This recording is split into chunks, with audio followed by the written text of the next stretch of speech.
Incarcéré depuis 2011 à la Cour pénale internationale, l'ancien président ivoirien Laurent Gbagbo a accordé un entretien exclusif à la journaliste française Fanny Pigeaud du quotidien en ligne Mediapart.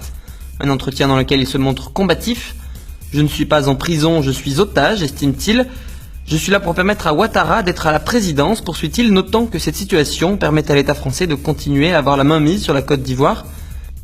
Selon Laurent Gbagbo, Paris a imposé Alassane Ouattara à Félix Houphouët-Boigny dès 1989, déjà dans le but de le porter au pouvoir.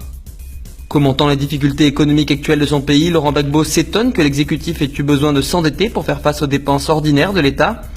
« J'ai toujours payé les fonctionnaires. L'État ivoirien a largement les moyens de fonctionner, assène-t-il en direction de son rival. Pour que les pays francophones se développent, estime Gbagbo, il faut résoudre le problème de l'indépendance. Aujourd'hui, 2 points fondamentaux bloquent cette indépendance selon lui. La défense et la monnaie. L'armée française maintient son assise sur nous, explique-t-il. Lui qui confie avoir parlé avec Nicolas Sarkozy d'un retrait de la base militaire française d'Abidjan. « J'ai cru que la sagesse l'emporterait, je ne pensais pas qu'ils iraient jusqu'à bousiller le pays, confie-t-il.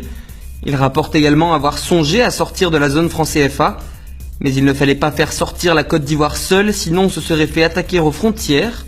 Gbagbo confirme que ses homologues n'étaient pas disposés à franchir le pas. L'ancien président ivoirien revient sur le contentieux électoral de 2010 entre lui et son rival Alassane Ouattara.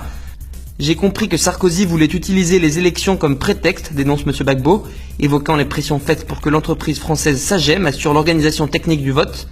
Selon Laurent Gbagbo, Nicolas Sarkozy a répété à Alassane Ouattara qu'il allait gagner, puis ils ont levé des mercenaires dans la sous-région en leur promettant que s'ils arrivaient à enlever Laurent Gbagbo, ils auraient 12 millions de francs CFA chacun.